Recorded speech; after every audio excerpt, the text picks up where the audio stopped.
Listen if you're in the mood to take a chance. Find yourself a partner, now it's time to dance. But it's only fair to warn you in advance. We're kicking it up a notch. Swing to the tempo, rock to the beat. Fascinating rhythm makes you move your feet. Now we're syncopating, turning on the heat and kicking it up a notch. Life is short, don't sit around. Gotta get out on the floor. Jump right in, inhale the sound. You can dance all night and still want more. Sway to the music, now you can't resist. Gotta come and join the party, I insist. There'll be no regretting what you might have missed, 'cause we're kicking it up a notch. Life is short, don't sit around. Gotta get on the floor. Jump right in, inhale the sound. You can dance all night, then dance some more. Sway to the music, now you can't resist. Gotta come and join the party, I insist. There'll be no regretting what you might have missed, 'cause we're kicking it up a notch.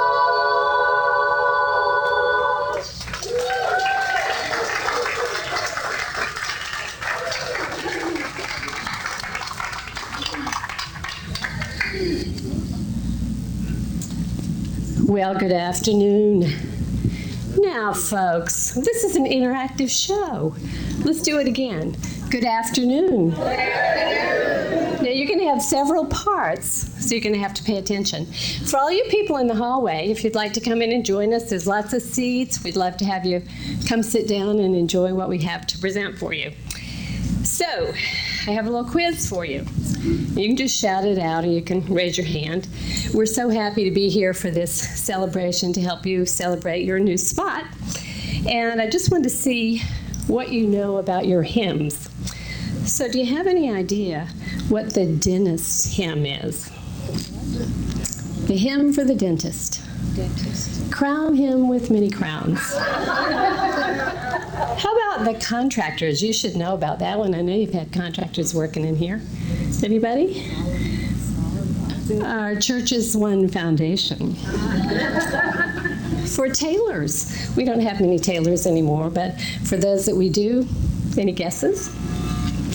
Holy, holy, holy. And for golfers, I know some of you must be golfers here. There's a green hill far away. For the IRS, I surrender all. But my favorite one, and it's so appropriate for this time of year, is for the politician's hymn. Any guesses? Standing on the promises. So, and then for those speeders that like to ride on I-95 way above the speed limit, for those that are going 95 miles an hour, Lord, I'm coming home. And finally, for the 100-milers, precious memories. Enjoy the show, and we'll be back with you to say a few more comments later.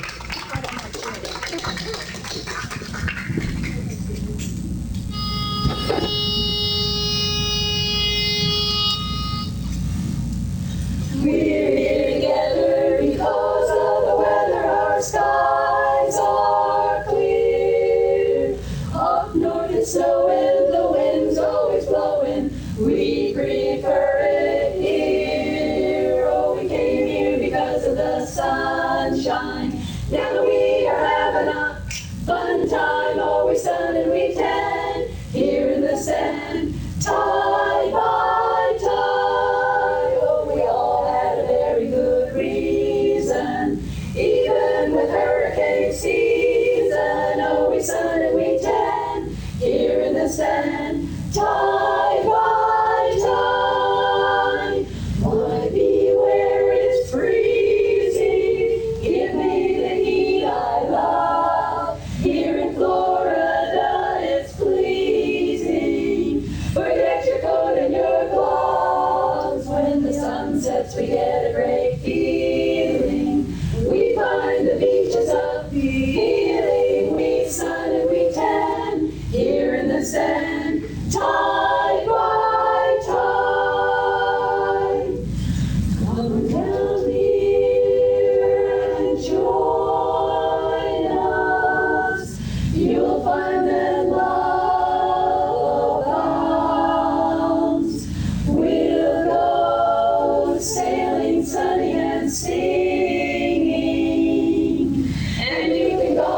Aruba, Jamaica, ooh, I wanna take ya.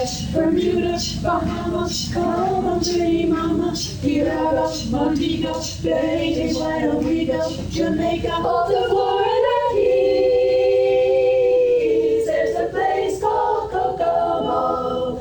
Oh, now where you wanna go to get away from it all? Oh, oh, oh, oh, oh, oh, oh, bodies in the sand, tropical drink melting in your hand. Oh, we'll be falling in love to the rhythm of a steel drum band. Oh, Aruba, Jamaica, ooh, I wanna take you to Bermuda, Bahama, pretty mama. Key Largo, Montego, baby, why don't we go down to Kokomo? We'll get there fast and then we'll take it slow. That's where we wanna go. Way down in Kokomo, Prince, I wanna catch a glimpse. Everybody knows a little place called Kokomo. Oh, now if you wanna go to get away from it all, go. Aruba, Jamaica, ooh, I wanna take you to Bermuda, Bahama, come on, pretty mama. Key Largo, Montego, baby, why don't we go down to Kokomo? We'll get there fast and then we'll take it slow. That's where we wanna go. Way down in Kokomo, Kokomo, way down in Kokomo, Kokomo, way down in Kokomo.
first people that I want you to meet is someone that's very, very special to me, and that is a longtime member of our church. I want to introduce to you this person because they are a model of what living unity, living spiritual principle means. So if you would welcome Jane Thompson.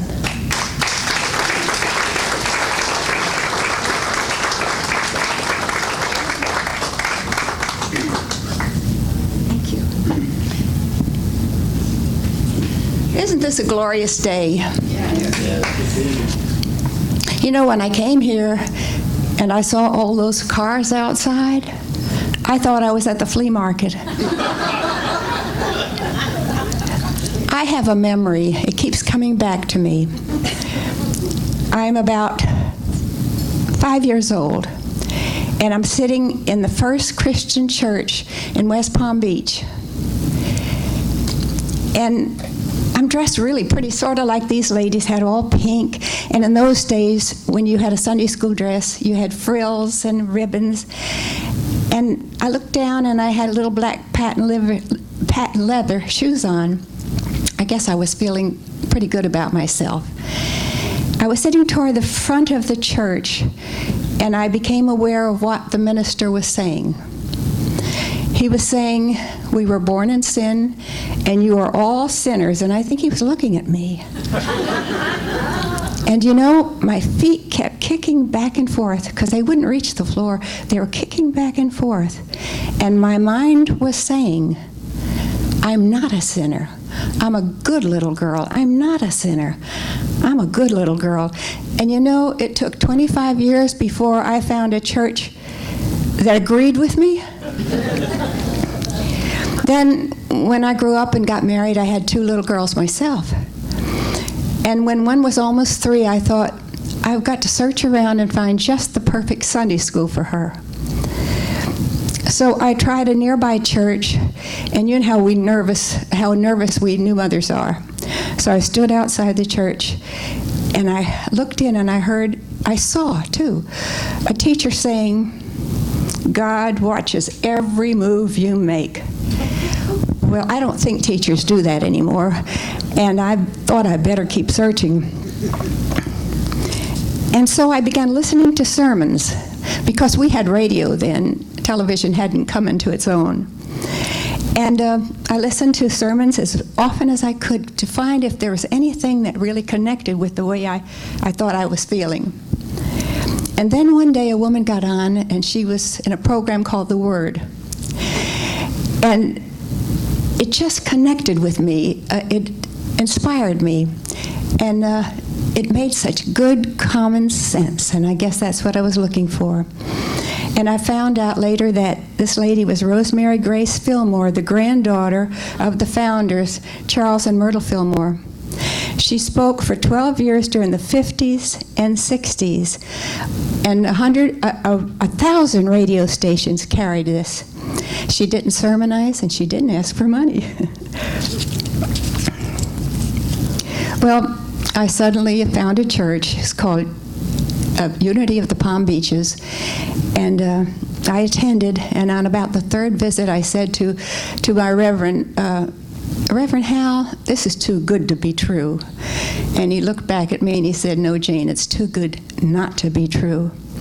And after a time, after teaching for a while, I became a Sunday school superintendent there, and I was for 10 years until I became engaged to an Air Force officer right up here in Melbourne. I was visiting a friend, too, in Melbourne, and she's told me that there was a group of women who were trying to get a charter to start a Melbourne church here. And she said, would you like to go? And so when I went, there were about 6 women. They were all old. They had to be about 65. Now my children are 65, and they look pretty young. But anyway, they didn't know much about unity, and they thought that an angel had sent me. I told them all about unity and led a meditation for them, and then we were on our way. Our first minister was Reverend Dark, a very spiritual and devoted woman, and she was followed by about 7 others, and that many meeting places. I remember the Women's Club, the college, the Brand Arcade, the Seventh-day Adventists. And these weren't easy times, as any of you have been in a church that was beginning.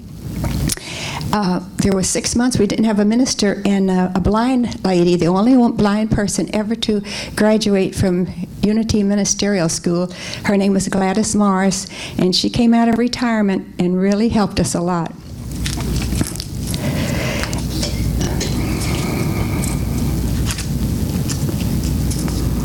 And then we were blessed because Reverend Tom Witherspoon, how many of you remember Tom? A lot of you. He gave a great talk, didn't he? He stood outside this church on Trimble Road and he said to the board, "I think we should buy this church," and we did. And then he nagged us to death trying to get us to pay off the mortgage. And we did, and aren't you glad, Reverend Beth? His co-minister was Charles Turner, and he gave a great talk, and we just loved Charles. He had an untimely death. And is Julie Turner here? Well, Julie Turner is his widow, and she really blesses us.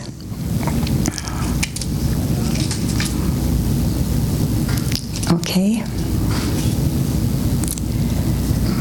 Well, let me see now. I've got a few notes here. I wanted to make sure I remembered. Oh, well. I guess I want to look toward you, Reverend Beth, because I remember the day that you and the board said, there's a place that's going for sale. It's a college, and we think maybe we ought to buy it. And we were scared. I was scared. But we persisted with faith, and then you had Tom come, that we'll hear later. And see, we worked really, really hard. And with your faith, because you had that dream all along, with your faith and with your husband Gerald, hard work, and all the volunteers, here we are, and I think it's a surprise to you as it is to me. If you are a visitor today, we appreciate your being here. Perhaps you have a wonderful church home. But if you're seeking a church home, you're certainly lovingly welcomed here.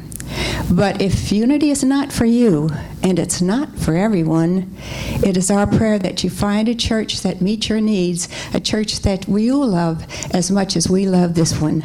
Thank you so much for letting me speak.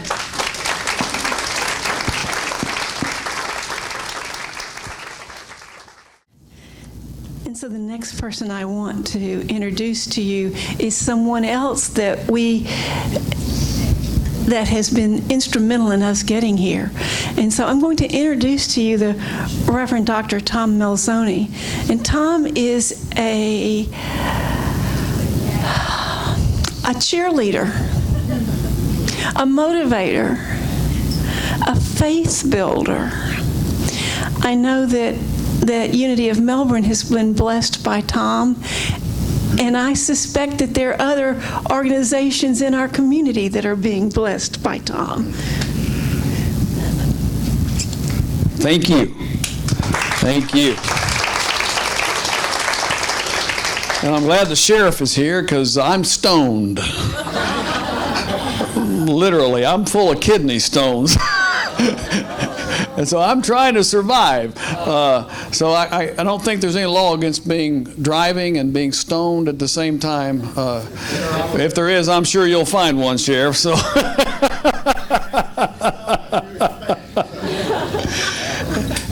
Miss Jane, you're a saint. You're a saint. She's more than a good little girl, isn't she? She is a precious, precious saint. And the story here is a story of a miracle. For those that know my background, I am a Southern Baptist minister. I grew up being against everything. When I was 16, I asked my dad, I said, can you just tell me what I can do? It'd be a whole lot easier. But a couple of years ago, I got a call from Reverend Beth. And then she said, I understand you help churches be able to raise money. And I said, absolutely. That's what I love doing. But remember, Beth, I'm a faith raiser, not a fundraiser. And I said, but you got to help me. What is it you want to do? And she said, well, we have this location, and it's not the greatest of locations, and we really can't do anything here, but we think we want to raise money to make it bigger. I said, okay, you can't do anything here. You don't like your location, but you want to make this bad location bigger. That only works in unity. And so I came and we started talking to a number of you. The Saint was one of them. And what was so exciting was that, yeah, we're ready to do this. I said, what? Well, make this place bigger if that's what we need to do. So we started a journey to raise hundreds of thousands of dollars.